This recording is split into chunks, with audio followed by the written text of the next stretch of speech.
11:58 nakon Hrvatske vraćamo se ovdje u Bosnu i Hercegovinu. Recesija će biti veća nego ona 2008. poručuju uglavnom stručnjaci i svi kolektivno, i oni i mi manje stručni, čekamo adekvatne odgovore vlada u Bosni i Hercegovini uslijed okolnosti, a uslijed tih istih okolnosti Centralna banka Bosne i Hercegovine našla se u žiži javnosti kao jedan od faktora spasa iz krize, i to ponajviše u istupima predsjedavajućeg predsjedništva Bosne i Hercegovine Milorada Dodika. Samo u nastavku guverner Centralne banke Bosne i Hercegovine gospodin Senad Softić u našem eksternom studiju. Dobar dan i hvala lijepo što govorite za Dan uživo. Dobar dan, hvala na pozivu. Ujedno, osim pozicije guvernera Centralne banke i redovni profesor na Ekonomskom fakultetu, savršena osoba da ju pitamo ono što nas itekako zanima. Gospodine Softiću, ima li para u Bosni i Hercegovini? Ima li para u Centralnoj banci? Ima li para u Centralnoj banci? Ima. Mi možemo da potpuno sigurno potvrdimo da para ima u Centralnoj banci, ima dovoljno deviznih rezervi, ima dovoljno gotovine. Mi svakodnevno snadbijevamo trezore komercijalnih banaka na njihov zahtjev gotovinom.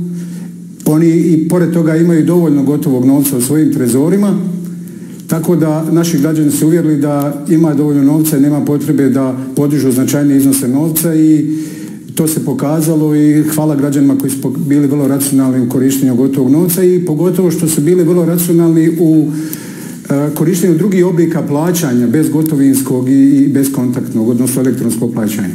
Sad ovo drugo, ima li para u Bosni i Hercegovini? Evo, i kad nam daju ovih 300 miliona konvertibilnih maraka za spas, mi, gospodine Softiću, ne možemo da se dogovorimo oko toga. Ajte, molim vas, prije nego što krenemo kroz ostale teme i kroz ono za što vas ponajviše ovih dana, kako rekoh, proziva Milorad Dodik, da mi prokomentirate tu situaciju sa MMF-om. Vi ste jedan od potpisnika, međutim, da bi se novac mogao povući, nedostaju dva.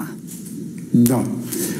Naime, našli smo se u vrlo nezavidnoj poziciji, radi se o vrlo značajnim sredstvima, 330 miliona konvertibilnih maraka koji su nam prijeko neophodni, pogotovo što IMF ne traži nikakve preduvjete za povlačenje tih sredstava, i pogotovo što su to preduvjeti za korištenje drugih povoljnih fondova Europske komisije, Svjetske banke, EBRD-a i tako dalje. Ja se toplo nadam da ćemo mi u stvari napraviti dogovor, da će i ova dva potpisnika, da ćemo imati ova dva potpisnika do isteka roka, to je 14. odnosno 16. april. A šta ako ne budemo imali dogovor? Ne bi nama bio prvi put, gospodine Softiću, da se oko nekih stvari, pa čak i tako važnih, ne možemo dogovoriti. Šta onda? Postoji li mogućnost da izgubimo novce? Potpuno nerazumno ostajemo bez tih novaca. Samo da podsjetim, radi se o 90 zemalja koji su aplicirale i traže ta sredstva, i IMF u Washingtonu odlučuje ravnopravno svih tih 90 zemalja, i ta sredstva nam stoje na raspolaganju. Dajte mi još jedan put recite taj rok do kojeg bismo se trebali dogovoriti, da dobro zapamtimo taj datum. 14. april, odnosno 16. april je posljednji rok.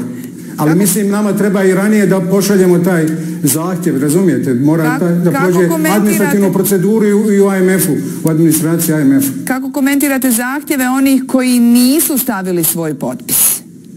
Ja ne znam detalje, zaista moram da budem iskren. Ja mislim da je se taj podjela dogovorena već, koliko mi imamo aranžmane sa IMF-om, koja je 2/3 ide na federaciju, 1/3 na Republiku Srpsku. Tu ima formula po kojoj Distrikt Brčko dobije određena sredstva. Kad dobije federacija, automatski dobije i kantoni i općine u federaciji, tako da ja ne vidim kako je došlo do ovoga problema. Ono što mene zanima kao guvernera je bila potreba da se iskaže snažna podrška rezervama Centralne banke, currency boardu, jačanju financijskog sistema i stabilnosti bankarskog sistema, i to je ono zašto sam ja podržao to i bez razmišljanja potpisao. Gospodine Softiću, kaže Milorad Dodik, i voli to da govori, često to govori, tražit ću da se ukine negativna stopa obaveznih rezervi, da se ona smanji za pola, dakle da ona bude 5%, time bi se preko Centralne banke Bosne i Hercegovine oslobodilo 2,5 milijarde konvertibilnih maraka likvidnih sredstava, što će uticati na likvidnost banaka i mogućnost da prate kretanja u privredi. Hajde da malo približimo ljudima, znate, nismo mi baš svi eksperti kad su u pitanju ove teme, pa ni obavezne rezerve o kojima se govori u posljednje vrijeme. Što su zapravo uopće obavezne rezerve koje, evo, spominje ponajviše gospodin Dodik? Čiji je to novac? Je li to naš novac? Dozvolite da vas samo malo korigiram, vi ste rekli da se snizi negativna kamata. Govorimo o obaveznoj rezervi, stopi obavezne rezerve. Negativna kamata je nešto drugo. Nisam to ja rekla, ništa. Ok, izvinjavam se. Ne, ovo ja ništa ne govorim, to su uglavnom riječi gospodina Dodika. Izvinjavam se. Obavezna rezerva je dio depozita komercijalnih banaka koji su dužne držati u centralnoj banci. Znači, to je istovremeno instrument monetarne politike koje naša centralna banka ima jedino na raspolaganju. Aktualna stopa obavezne rezerve je 10%. Zahtjevi koji idu prema centralnoj banci je da se spusti ova stopa sa 10 na 5 kako bi se omogućila dodatna likvidnost privredi i građanima Bosne i Hercegovine. Otprilike smo tako razumjeli taj zahtjev. Ali banke su već likvidne, ali one već imaju dovoljno novca iznad tih obaveznih rezervi. Apsolutno, to sam htio da kažem. Obavezna rezerva ova od 10% iznosi 2 milijarde i 700 konvertibilnih maraka, a iznos iznad obavezne rezerve, ono što banke drže, a mi nismo obavezali, centralna banka i nije obavezala, iznosi sa stanjem 31. marta, u stvari to je treća dekada marta, iznosi 2 milijarde 450 miliona konvertibilnih maraka. Znači sistem je potpuno likvidan, potpuno stabilan, depoziti su poprilično stabilni i nema potrebe da mi otpuštamo, snižavamo negativnu stopu obavezne rezerve kako bi povećali likvidnost. Ako bi, gledajte samo jedan detalj, ako bi ovu stopu od 10% snizili na 5, ne radi se o 2 milijarde, radi se o 1,3 milijarde. Ali šta bi imali? Imali bi samo više sredstava na višku iznad obavezne rezerve. Centralna banka je izašla sa saopćenjem 18. marta kada je bilo stalni odbor za financijsku stabilnost Bosne i Hercegovine, u kome učestvuje i Centralna banka, 3 ministarstva financija, Agencija za bankarstvo, zajedno su tu bili predstavnici udruženja banaka, da ćemo mi taj naš instrument iskoristiti onog trenutka kad bude bilo potrebno likvidnih sredstava u sistemu. Mi ni danas nismo sigurni da ima potrebe za tim likvidnim sredstvima. Zašto banke, ajte nam to malo pojasnite, drže i taj novac preko obaveznih rezervi kod centralne banke? Pa mimo korone, ako razgovaramo, očigledno banke će vam reći da nisu imali dovoljno kvalitetnih zahtjeva za kreditima. Dakle, i bez situacije u kojoj jesmo. Pa ona je iznosila 2 milijarde i 800, ako se sjećate na početku miliona, na početku marta. Postoje tu određena regulatorska pravila koja obavezuju banke da drže jedan dio sredstava na raspolaganju, ali bez obzira banke imaju dovoljno sredstava koje mogu plasirati građanima i privredi. Nisam odgovorio na pitanje čija su to sredstva. Obavezna rezerva su sredstva komercijalnih banaka, ne centralne banke. Komercijalnih banaka, onda su njihovi deponenata, građana, preduzeća i vlada u Bosni i Hercegovini. Dakle, to ne pripada vama. Apsolutno mi ne možemo bilo šta činiti sa tim sredstvima na način kako su to pojedini zahtjevi išli da to doznačavamo nekome i tako dalje. Ili evo ovako da objasnimo, vi kažete banke su već dovoljno likvidne, imaju novca, ali šta, mi građani ili naša privreda nije dovoljno dobra nismo dovoljno dobri klijenti da bi banke plasirale svoj novac. Mi ne ulazimo u poslovnu politiku komercijalnih banaka, niti regulatorna pravila, jer mi smo samo monetarna vlast. Ali znate što vas to pitam? Ja govorim šta je bio razlog prije korone, prije pojave virusa Pa sad je onda sigurno još više. Korona nas je sigurno učinila još lošijim klijentima.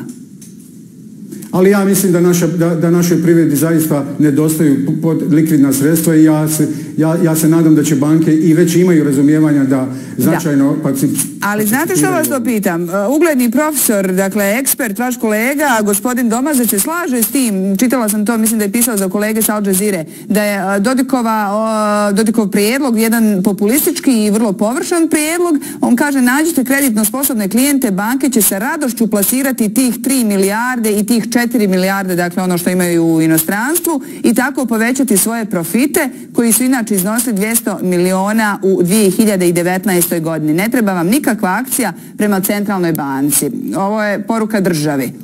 Dakle, ja negdje iz ovoga zaključujem da se gospodin Dodik usmjerio na pogrešnu adresu. Apsolutno. Centralna banka ima, rekao sam, obaveznu rezervu kao jedini instrument monetarne politike i mi smo izašli sa saopćenjem da ćemo mi taj instrument iskoristiti onog trenutka kad budu bila neophodna likvidna sredstva. Trenutno procjenjujemo da to nije slučaj, prema tome ostaje na snazi obavezna rezerva u stopi i iznosu u kojim je trenutno. Što se tiče profita komercijalnih banaka, on mislim da je iznosio 370 miliona u prošloj godini, nije 200. Dobro, ovo su dakle riječi gospodina Domazeta. Možda da pojasnim, ja se izvinjam, Zakon o centralnoj banci je vrlo jasan. Znači, centralna banka uživa potpunu neovisnost od bilo kakvih sugestija, preporuka, instrukcija sa strane. Potpuno je odgovorna da vrši mandat valutnog odbora, odnosno da ima svaka novčanica i kovanca koje opticaju i sva sredstva koja se nalaze u deviznim rezervama imaju svoje pokriće u valuti sidro, odnosno euro, i svi ovi zahtjevi bi bili u stvari u jednu ruku ugrožavanje te stabilnosti koju nam ulijeva naš valutni odbor. Dobro, da se to spomenuo, to je taj takozvani currency board koji je nedavno u našem programu spominjao i gospodin Zlatko Lagumdžija, rekavši da je to sidro koje čuva u Bosnu i Hercegovinu i da nikako ne bi smjelo biti ugroženo. Prije nego što poslušamo, evo i vi i gledatelji ponovo šta je to rekao gospodin Zlatko Lagumdžija, ajte mi onda recite kakve su vaše procjene, zbog čega gospodin Dodik stalno nominira taj prijedlog ili zbog čega stalno proziva centralnu banku kao jednu inertnu, pa pomalo i bespotrebnu, neaktivnu instituciju? Vi ćete mi dopustiti da ja to ne komentiram zbog pozicije u kojoj se nalazim i neovisnosti i jednostavno nečega što ne bi bilo uputno da komentiramo pojedine zahtjeve, ali vam mogu garantirati da se mi čvrsto držimo svega onoga što stoji u Zakonu o centralnoj banci. Zakon o centralnoj banci ne dozvoljava kreditiranje budžeta, ne dozvoljava štampanje novca bez pokrića, tako da mi sigurno ćemo ostati istrajni na stabilnosti naše valute, konvertibilne marke. Kao što sam već rekao, čvrsto je pokrivena u eurima, naše devizne rezerve investiramo na siguran način i profitabilan, tako da ove zahtjeve ni po zakonu, a ni po ekonomskim rezonima ne možemo usvojiti. Dobro, vi nećete to da komentirate zbog pozicije na kojoj jeste, ali htio je komentirati još jedan put, podsjećam gospodin Zlatko Lagumdžija, pa ćemo to kratko, ako se slažete gospodine Softiću, svi skupa poslušati u nastavku.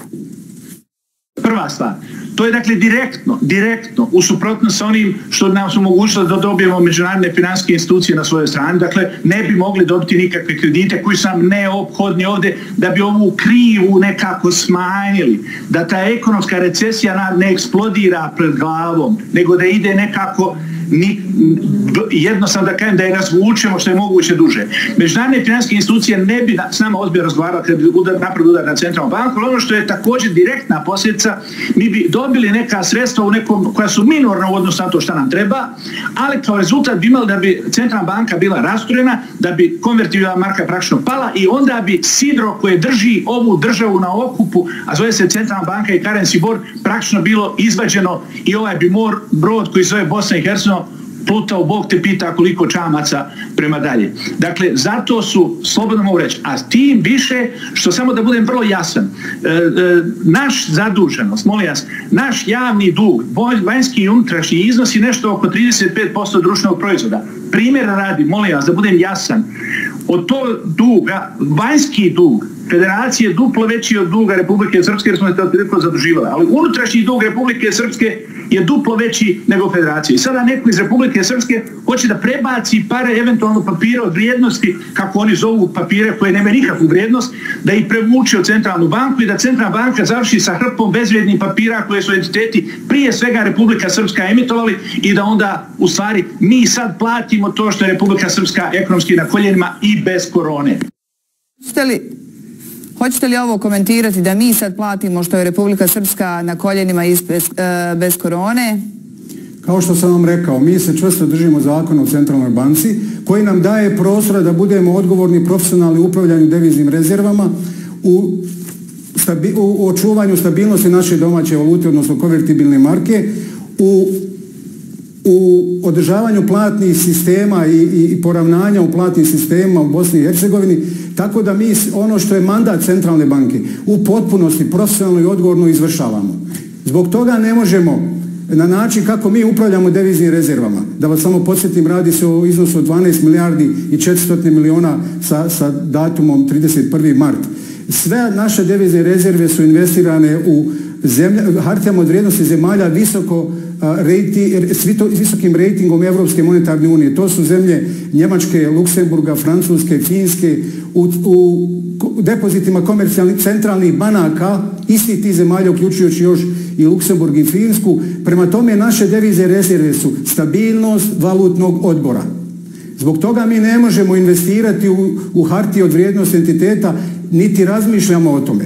Ugrozili bi valutni odbor, a naš to nije zadatak, znači nećemo to dozvoliti. Šta bi se desilo, evo možete li to malo približiti građanima, gledateljima, šta bi se desilo kada bi se ugrozio valutni odbor, dakle to sidro koje spominje i gospodin Lagumdžija, kad bi se realizirale te očito postojeće intencije da se uvede plivajući kurs, šta bi to značilo za nas?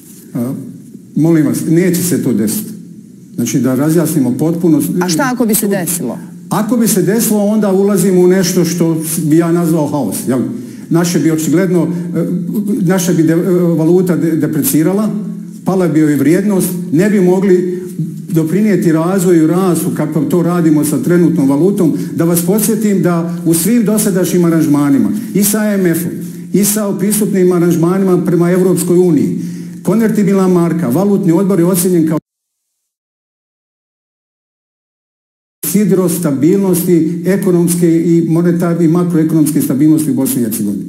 To smo potpisali svi i ovom pismu koje treba da potpišemo se također potvrđujemo to. Tako da ovo s vremena na vrijeme se pojavi taj zahtjev da odemo u neki drugi aranžman. Međutim, to je avantura koja sigurno ne bi bila dobra, nije poželjna, ni u uslovima kad nije korona. Znate da je Evropska unija u stvari ima fiksan kurs. Sve zemlje Baltičke prije pristupa Evropskoj uniji imali su valutni odbor.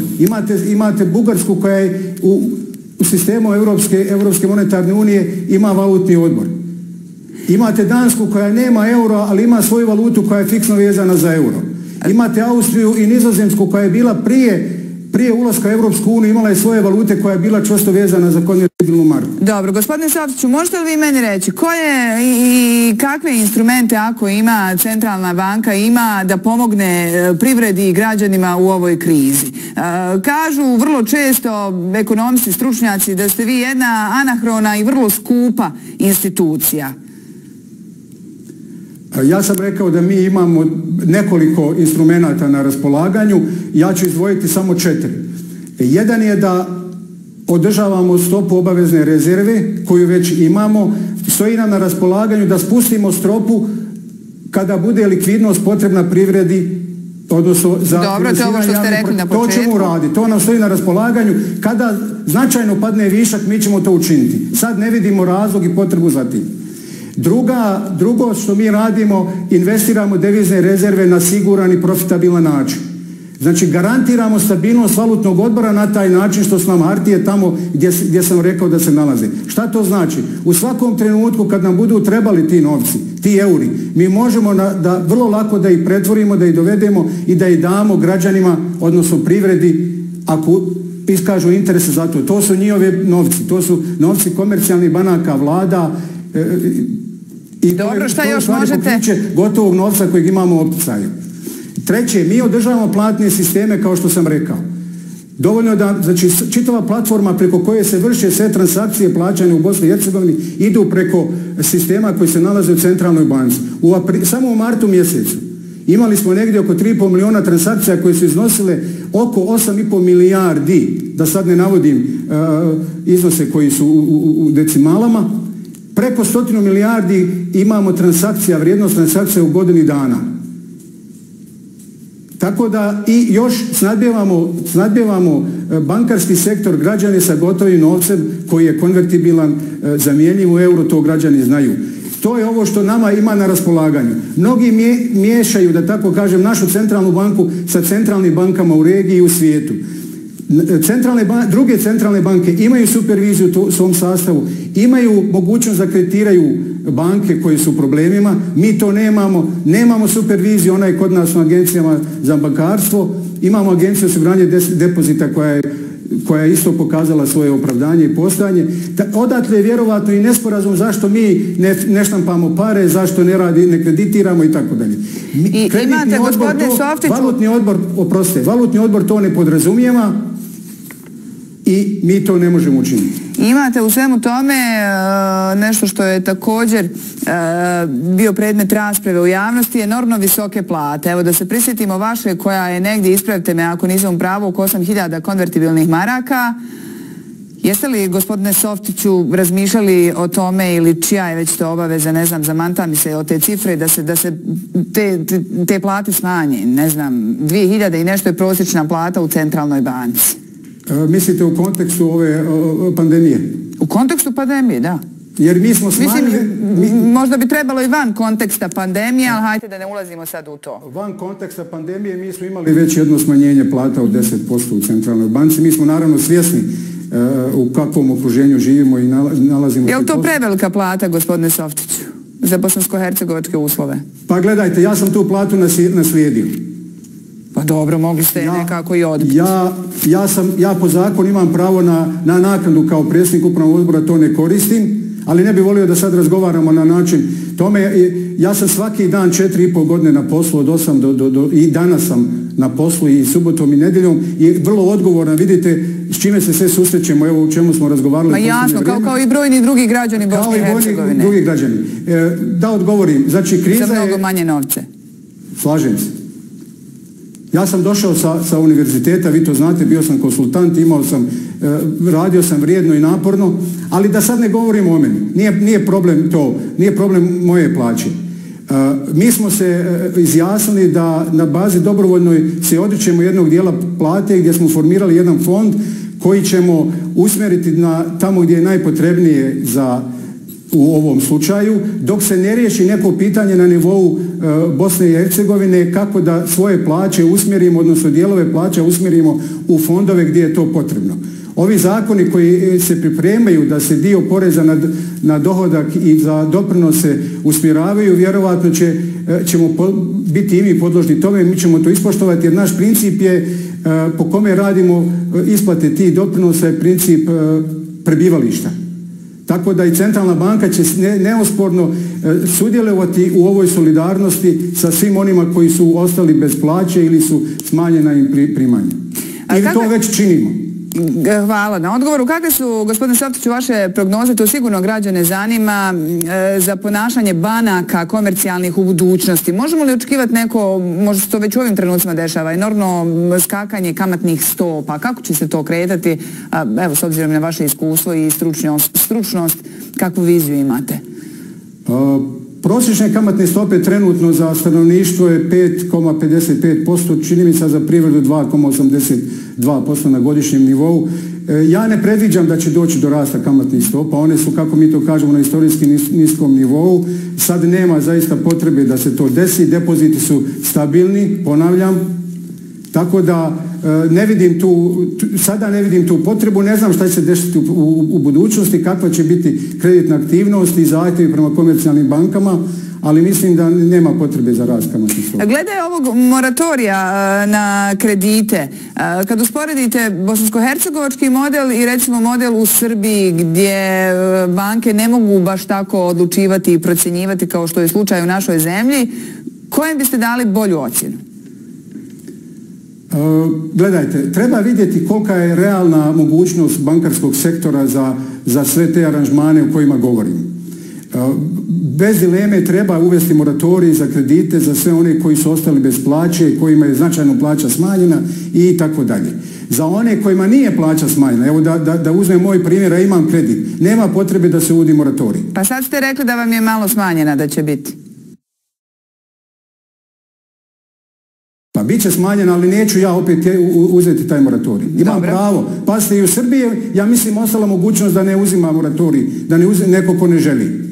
I ovdje se postavlja pitanje da li taj moratorij mogu izdržati bankarski sektor. Razumijete? Da. Jer radit će se o velikim sredstvima. Mi kakve god mjere poduzimali, šta god činili, mi ne smijemo dozvoliti da likvidnost, tokovi novca prestanu. Razumijete? O tome se radi. Gospodine Softiću, hvala vam lijepo što ste govorili danas za Dan uživo. Dakle, novca u Centralnoj banci ima. Ima. Hvala. Hvala lijepo. Senad Softić, guverner Centralne banke Bosne i Hercegovine, bio je naš gost. Kratka stanka i brzo smo natrag.